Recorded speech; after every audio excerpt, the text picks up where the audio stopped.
Dos bandos enfrentados, dos sistemas políticos incompatibles, líderes influyentes con inmenso poder. El mundo a punto de desvanecerse. Todo esto pasó hace poco en estos lugares.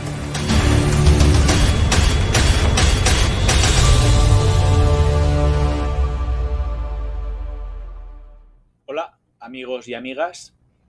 Hoy vamos a abordar la cuestión de la Guerra de Corea. La primera de las guerras proxy, también llamadas guerras híbridas, que se produjo durante el contexto de la Guerra Fría.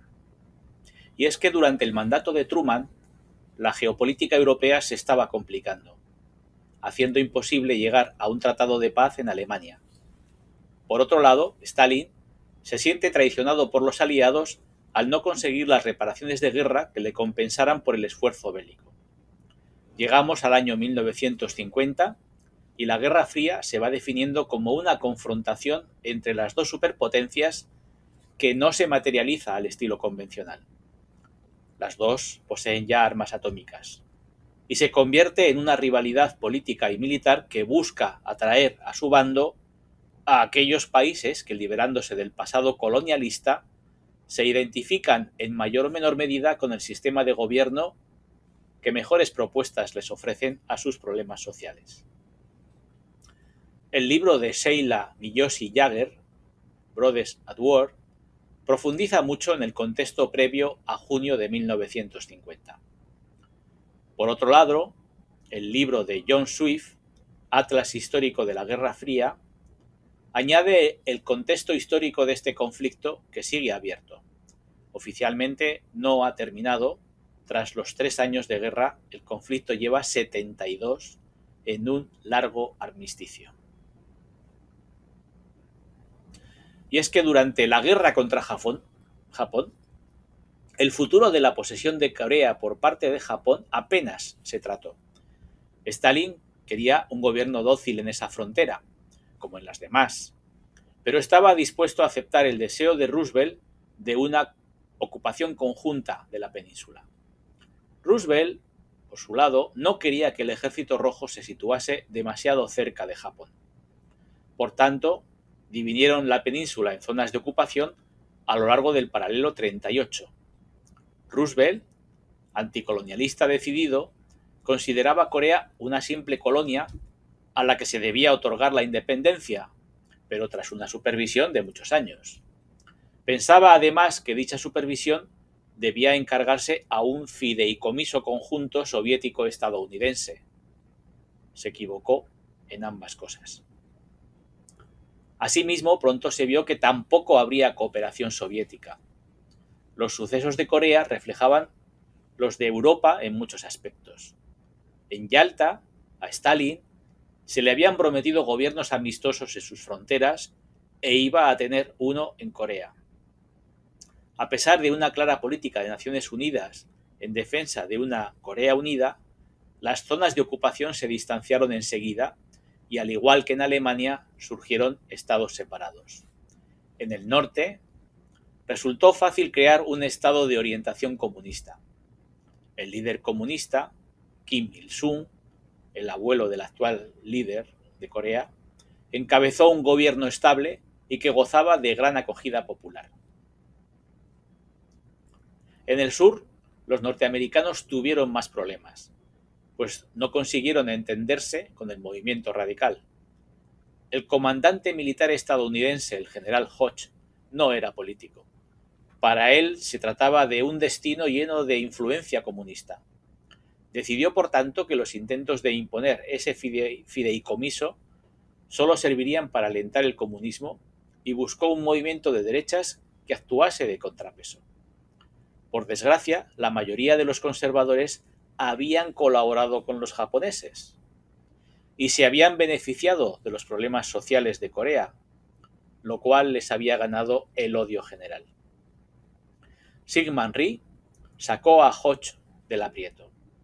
Rhee había sido el líder de un autoproclamado gobierno en el exilio, de signo conservador, y se propuso como líder proamericano y democrático.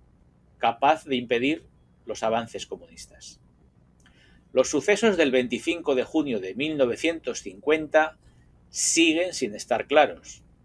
Puede ser que Ri lanzase otra incursión más en la frontera. Al parecer se produjeron ataques cerca de Aeyu y de Chuibayari. Pero incluso en ese caso, solo fueron un pretexto para la ofensiva que Corea del Norte llevaba planeando desde hacía tiempo. Los tanques de Kim cruzaron la frontera y el ejército de Ri se desmoronó. Pero la estrategia estadounidense había reexaminado la situación de Corea desde enero. El documento interno NSC-68 impuso en Washington la idea de que Estados Unidos se hallaba en peligro y que era necesaria una gran ampliación del gasto militar. Si se permitía al comunismo extender su ámbito territorial, no podría formarse ninguna coalición capaz de enfrentarse a él con fuerza. Igualmente daba la impresión de que el comunismo estaba pasando de la subversión a la invasión directa, un desafío que debía refrenarse. Truman, que bajo ningún concepto quería otra victoria comunista, ordenó que se desplegasen fuerzas estadounidenses en Corea del Sur. Pero Truman aún podía ir más allá. La URSS, furiosa porque a la China comunista no se le reconoció la representación de China en el Consejo de Seguridad de Naciones Unidas, boicoteó dicho organismo y no acudió a vetar una resolución de Estados Unidos que pedía a los países miembros que aportasen fuerzas para proteger de la agresión a Corea del Sur. A los aliados europeos de Estados Unidos les traía sin cuidado Corea. Pero una agresión allí, si no se contenía, podía conducir a una agresión en Europa. También consideraron el posible perjuicio que sufriría la OTAN si se ignoraban las necesidades de Estados Unidos. Gran Bretaña, Francia y otros 13 países con diferente grado de entusiasmo enviaron fuerzas y otras 5 naciones mandaron unidades médicas. Una coalición encabezada por Estados Unidos, que solo nominalmente actuaba en nombre de Naciones Unidas, iba a luchar en la primera batalla declarada de la Guerra Fría. En resumen, tras la rendición japonesa en 1945, la península quedó dividida en 2 zonas de ocupación, Estados Unidos al sur, la Unión Soviética al norte. En 1948 se consolidan 2 estados rivales, la República de Corea, del sur, bajo Syngman Rhee, proestadounidense, y la República Popular Democrática de Corea, al norte, bajo Kim Il-sung, apoyado por Moscú. Ambos regímenes reclamaban ser los únicos representantes legítimos de toda Corea. Siempre hubo tensiones fronterizas. Entre 1948 y 1950 hubo centenares de escaramuzas y ataques transfronterizos en el paralelo 38. Ambos bandos intentaban desestabilizar al otro mediante guerrillas, infiltraciones y propaganda. No era una paz, sino un conflicto latente en espera de estallar. Para complicar esta situación se endurece el contexto internacional. En 1949 triunfa la Revolución Comunista en China, con Mao Zedong al frente del Ejército Popular. La URSS prueba su primera bomba atómica, rompiendo la hegemonía nuclear de Estados Unidos. Estados Unidos estaba en un momento de reajuste militar.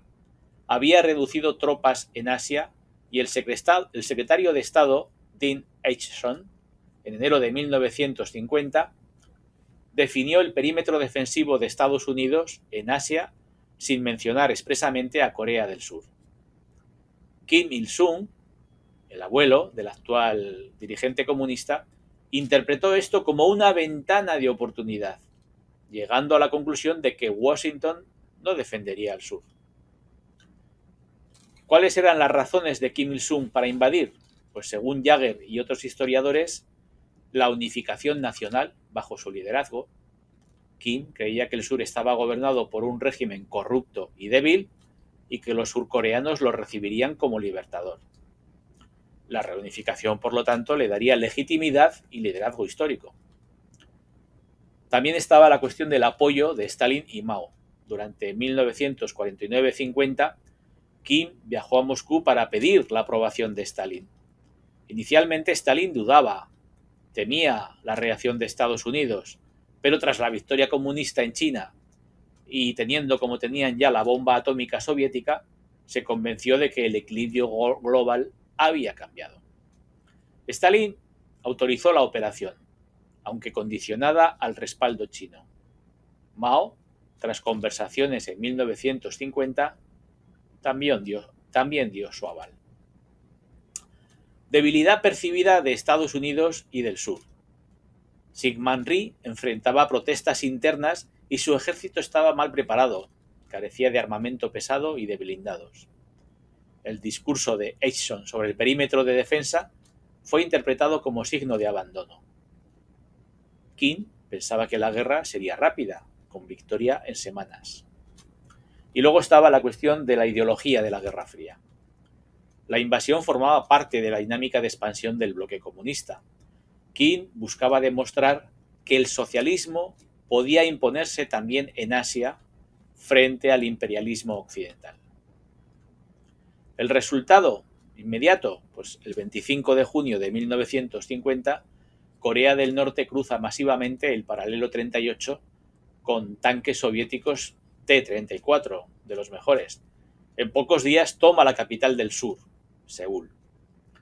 Kim cree haber logrado la reunificación, pero la intervención de Estados Unidos, bajo la bandera de la ONU, transforma la guerra en un conflicto global.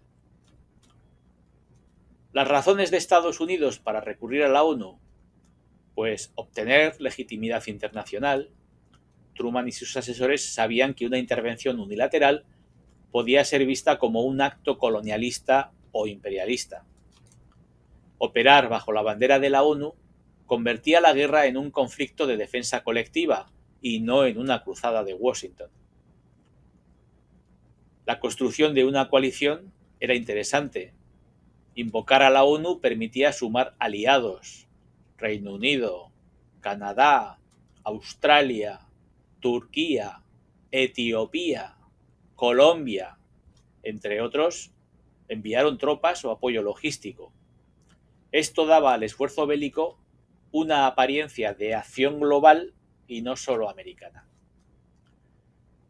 También estaba la cuestión de la coherencia con la nueva doctrina de contención. Con el documento mencionado, el NSC 68, que se tramitó en abril de 1950, Estados Unidos había adoptado una estrategia de resistencia global frente al comunismo.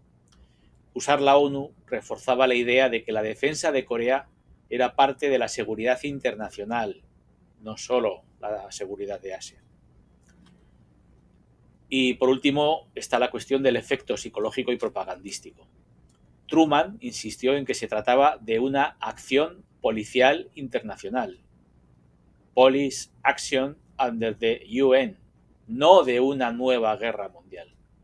Esto ayudaba a tranquilizar a la opinión pública y a evitar un choque directo entre Estados Unidos y la Unión Soviética que pudiera escalar a una guerra nuclear. Vamos a describir el conflicto militar. Hablaremos de 4 fases. Primera fase: la invasión de Corea del Sur por los comunistas. El 25 de junio de 1950 se produce esta invasión. El Ejército Popular de Corea, apoyado con estos tanques soviéticos, cruza el paralelo 38, convirtiendo la operación en la primera batalla declarada de la Guerra Fría. En 3 días cae la capital de Corea del Sur, Seúl, el 28 de junio. El 2 de julio, el avance rápido hacia el sur. El ejército surcoreano, también llamado Roca, mal armado y con escasa preparación, se derrumba en varias líneas de defensa. Primeras tropas estadounidenses, la 24ª División, entran en combate en Osan, 5 de julio, pero son superadas. La cuestión tercera es lo que pasa entre julio y agosto, y es la retirada constante de la ONU. Las fuerzas de la ONU, Estados Unidos, el ejército de Corea, ROK, y los aliados, intentan frenar en Taeyong, pero sufren graves pérdidas.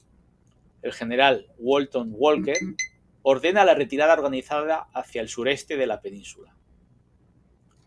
Mes de agosto. Consolidación del perímetro de Busan. Para mediados de agosto, las fuerzas de la ONU se atrincheran en una línea defensiva alrededor de Busan, el último puerto estratégico en manos aliadas. El llamado perímetro de Busan resiste gracias a refuerzos constantes llegados por mar. Existe una superioridad aérea y naval de Estados Unidos y una logística asegurada por el puerto. Los norcoreanos lanzan ataques masivos, pero no logran romper el cerco. Véase en la imagen los avances norcoreanos y el movimiento de la línea del frente en ese verano de 1950.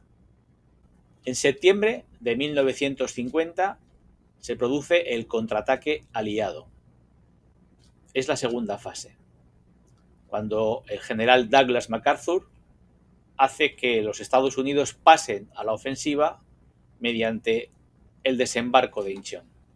Este desembarco se produce el 15 de septiembre en Incheon o Incheon y es una operación anfibia sorpresiva detrás de las líneas norcoreanas. Esta operación corta sus líneas de suministro y obliga a una retirada general, de tal manera que la capital Seúl fue recuperada a finales de septiembre. Y, en segundo lugar, se produce la ruptura del perímetro de Busan. Al mismo tiempo, las fuerzas de la ONU salen al contraataque. El ejército norcoreano queda atrapado, una pinza, entre las tropas que avanzaban desde Busan y las que venían de Incheon.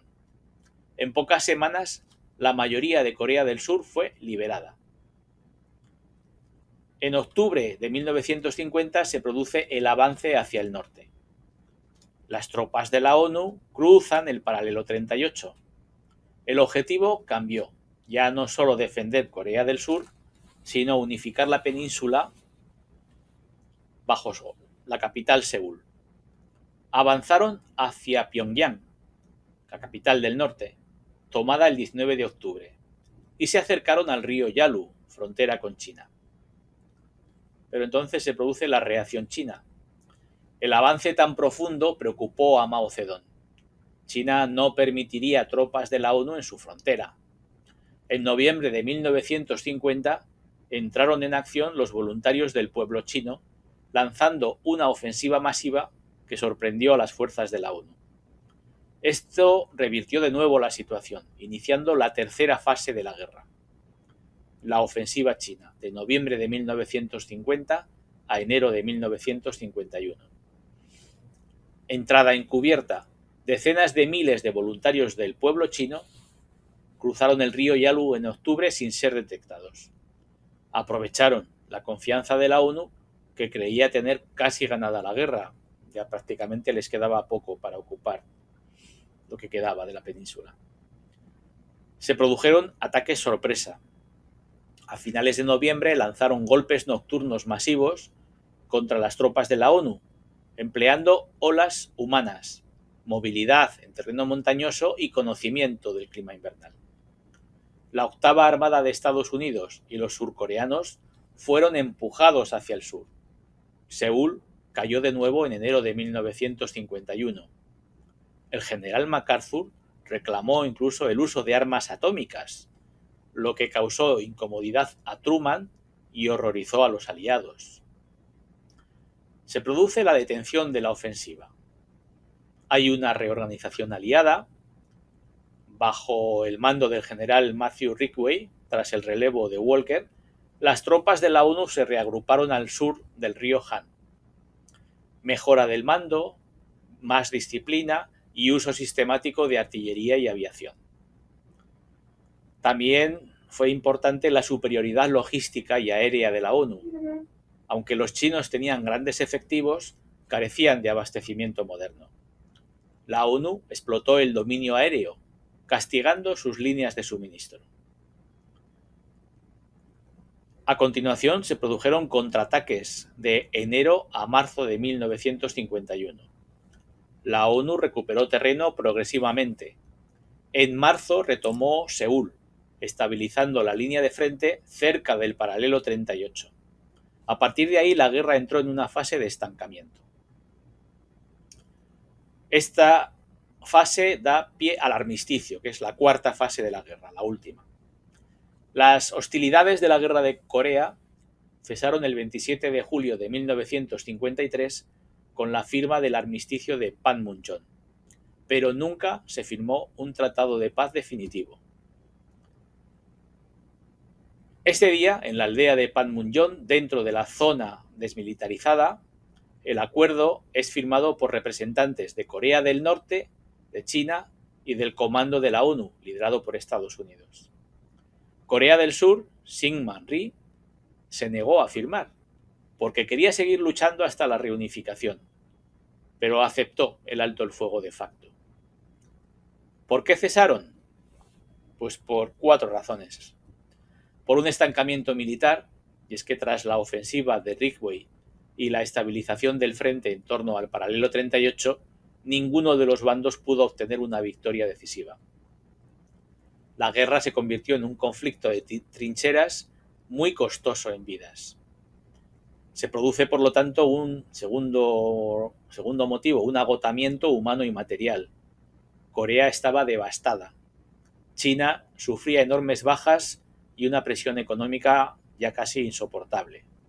Estados Unidos enfrentaba una creciente oposición interna a una guerra sin fin y temía una escalada nuclear. La tercera razón, hay un cambio político en Estados Unidos. La elección del general Dwight D. Eisenhower en noviembre de 1952 aceleró las negociaciones. Eisenhower incluso insinuó el posible uso de armas nucleares si no se alcanzaba un acuerdo. Y se produce un acuerdo sobre prisioneros de guerra. El mayor obstáculo en las negociaciones desde 1951 fue el destino de los prisioneros. Había algunos que no querían volver al norte.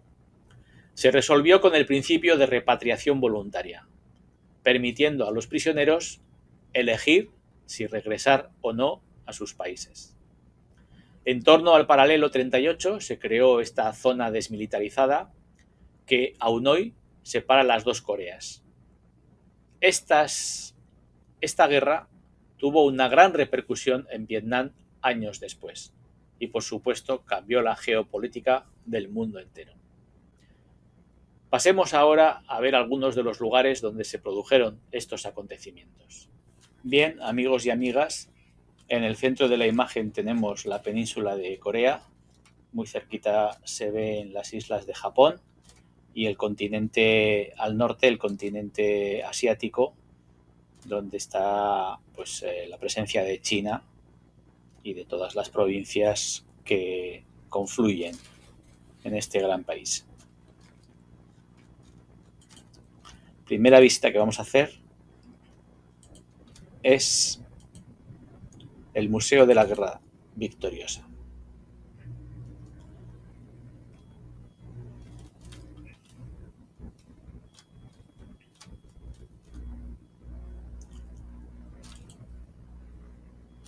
Esta es la imagen icónica. No hay mucha información sobre los lugares de Corea del Norte. No es un país muy abierto, pero vamos a ver, hacernos una idea de qué es lo que nos podemos encontrar.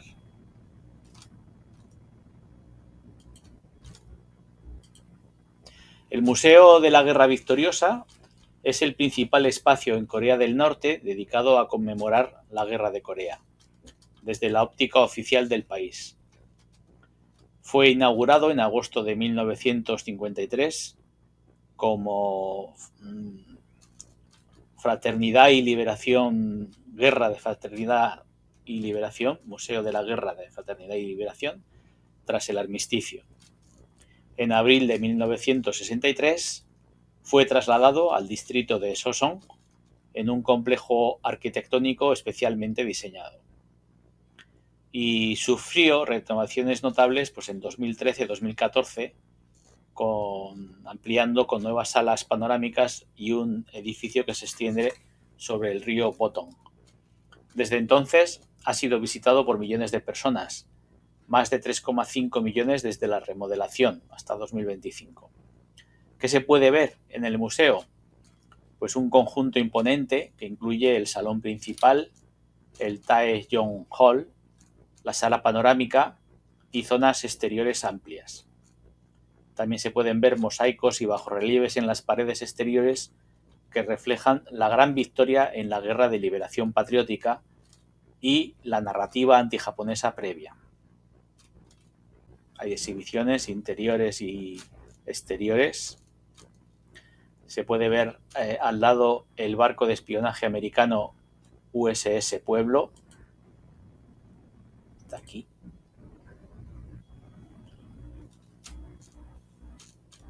Que fue capturado en la guerra y que se exhibe como botín de guerra.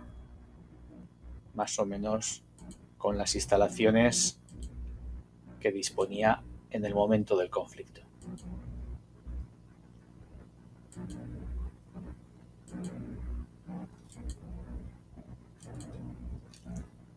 Hay otros elementos como aviones, carros de combate, etc.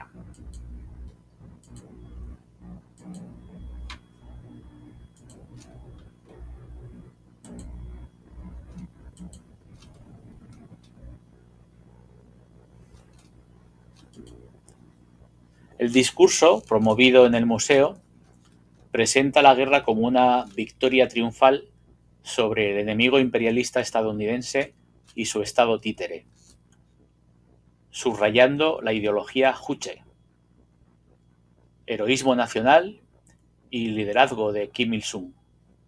Pasemos ahora a la parte sur, a la contraria, el Memorial de la Guerra de Corea.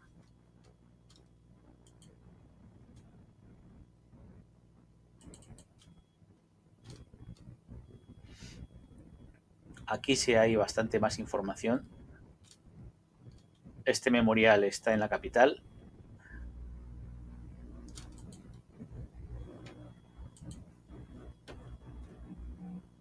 También una arquitectura imponente y unas imágenes que hablan de heroísmo, de resistencia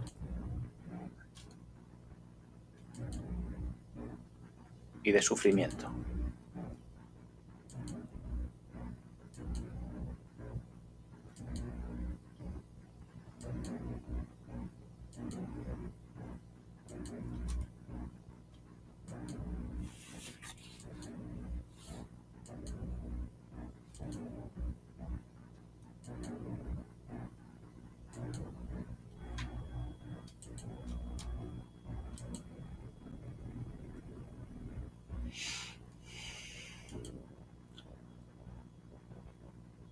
Fue inaugurado el 10 de junio de 1994 y está ubicado en Yongsan-gu, en Seúl, sobre el antiguo sitio del cuartel general del ejército.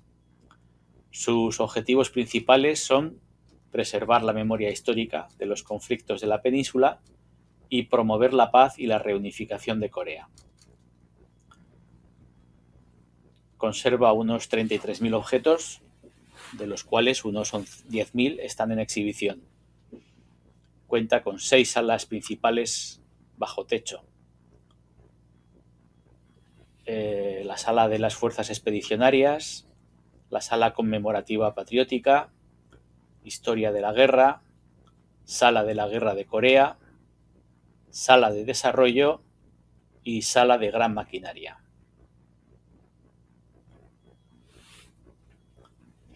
La estatua de los hermanos, que ha salido anteriormente, representa a dos soldados abrazándose como símbolo de reconciliación. Y el complejo exterior incluye monumentos conmemorativos, una laguna artificial, una cascada y zonas de descanso para el público.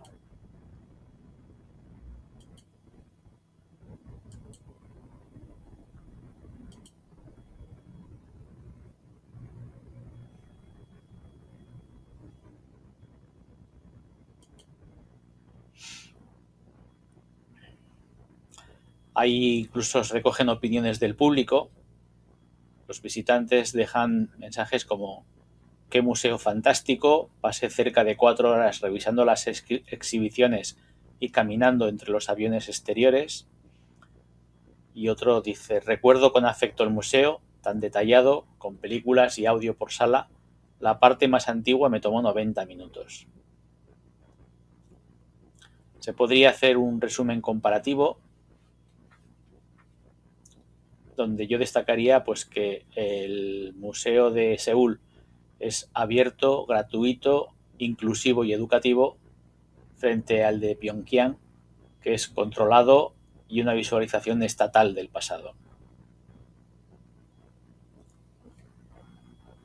Pasamos ahora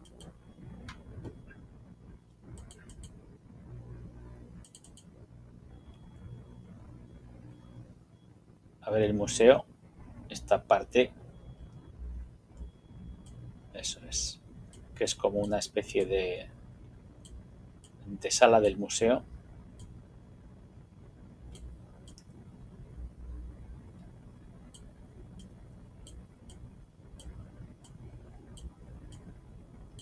Incluso se puede llevar a cabo una visita virtual.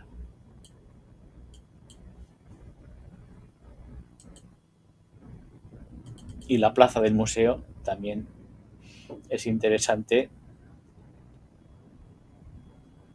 dar un vistazo porque aparecen representadas todas las banderas de la coalición internacional que participó en el conflicto. Bueno. Desde el punto de vista del armisticio,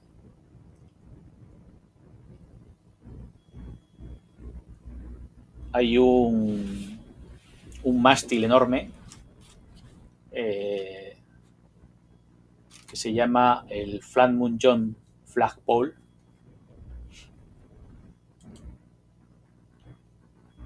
que fue durante tiempo el mástil más alto del mundo.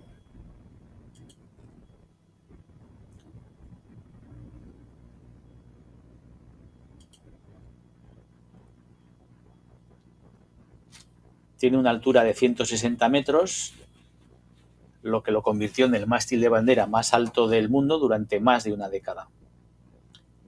Actualmente es uno de los mástiles más altos y el más alto soportado, ya que exceden en altura otros, pero utilizando tecnologías diferentes. En lo alto ondea una bandera norcoreana de aproximadamente 270 kilos, de unos 30 por 60 metros. Y esto protagonizó pues una guerra de mástiles. Corea del Sur en 1980 instaló un mástil de 98,4 metros con una bandera de 130 kilos en la aldea surcoreana de Daeseong-dong. Y en respuesta, Corea del Norte elevó su mástil a los 160 metros, superando visiblemente al sur, en lo que a menudo se denomina la Flagpole War, la guerra de mástiles. Tienen una función simbólica y propagandística. Forma parte de un villorio conocido como Kijeon-dong, apodado por Corea del Sur como aldea de la propaganda. Aunque aparenta ser un pueblo funcional, se cree que muchas estructuras son engaños visuales sin habitantes reales, diseñadas para exaltar el progreso y la prosperidad norcoreana. Además, se complementa con edificaciones cuyos ventanales están pintados, luces que se encienden mediante temporizador y altavoces propagandísticos que transmitían mensajes ideológicos hacia el sur.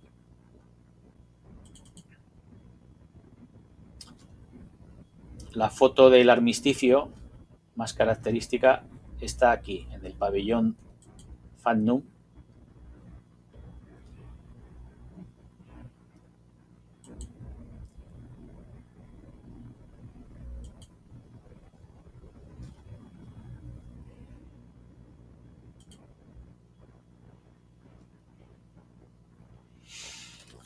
El pabellón Pham Nhunh o Pham Nhunh es un edificio norcoreano situado en la parte norte, a solo 80 metros al norte de la línea de demarcación militar, y frente al surcoreano House of Freedom, la Casa de la Libertad. Sirve como contrapartida arquitectónica al edificio surcoreano, reflejando la dualidad y la tensión del sitio. Ha sido escenario de momentos históricos clave, como la salida de Kim Jong-un hacia la línea de demarcación en abril de 2018 para reunirse con el presidente surcoreano Moon Jae-in. Además, desde finales de los años 70 ha albergado oficinas de enlace del Comité Internacional de la Cruz Roja, facilitando las comunicaciones intercoreanas en momentos de tensión. Refleja, por lo tanto, la posibilidad de diálogo tanto como la división perenne. Aquí está el Parque de la Libertad, sería un poco la contrapartida, y esto está en la ciudad de Incheon, donde se produjo el desembarco de Douglas MacGregor, el general MacArthur.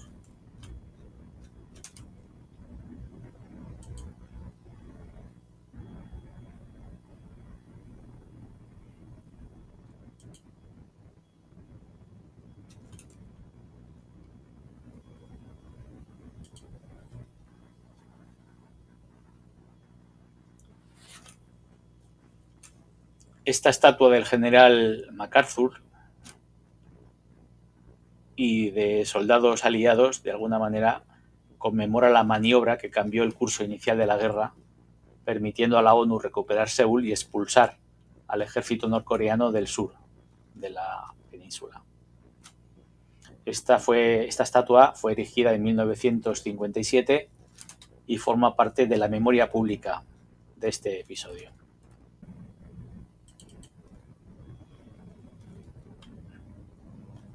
Aquí la podemos ver. El famoso general con su pipa y su estampa característica.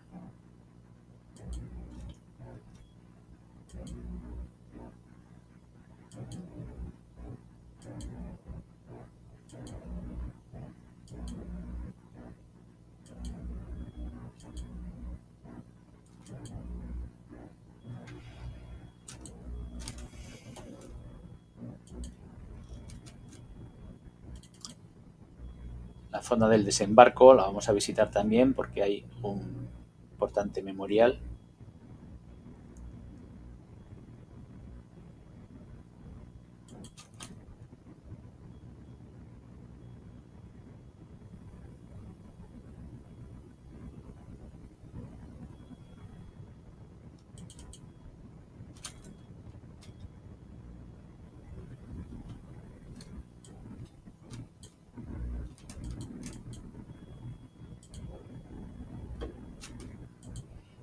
Hay elementos que participaron en esa operación militar y están expuestos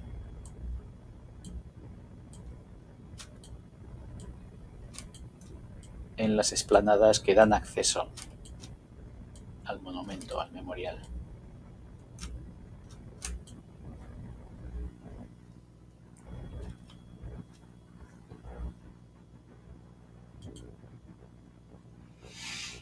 La ubicación está en Yunggu, en Incheon, en el barrio de Songdo-dong, cerca del puerto.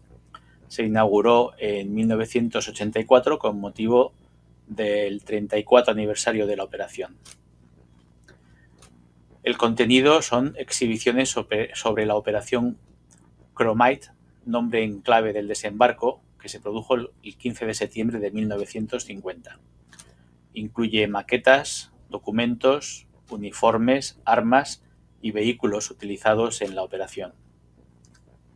En los monumentos exteriores incluye otra estatua de Douglas MacArthur y de soldados aliados. Y hay un pequeño parque con cañones, tanques y otros equipos militares. El significado, pues, es conmemorar la maniobra que cambió el curso inicial de la guerra, permitiendo a la ONU expulsar Seúl y recuperar Seúl y expulsar al ejército norcoreano del sur de la península.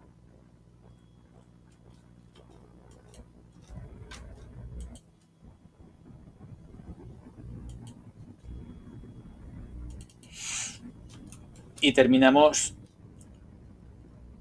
haciendo una visita virtual al museo de Incheon.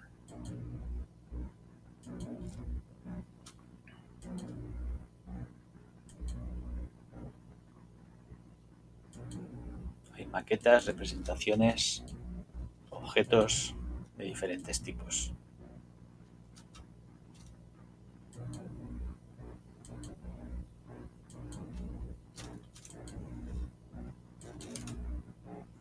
El carácter belicoso de los coreanos parece que impregna todo lo que rodea a estos acontecimientos de la Guerra de Corea.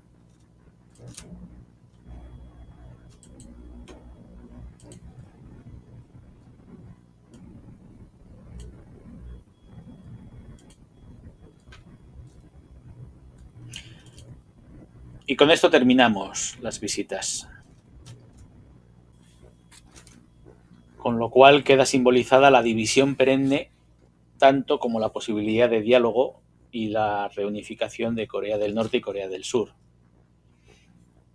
Se simboliza, por lo tanto, la proximidad y la distancia entre ambos gobiernos, al tiempo que el Panmunjom Pavilion que hemos visto antes actúa como marco físico para encuentros diplomáticos y periodos de tensión o comunicación. Y así concluimos la exposición de hoy. Espero, amigos y amigas, que haya sido de interés. Hasta otro día.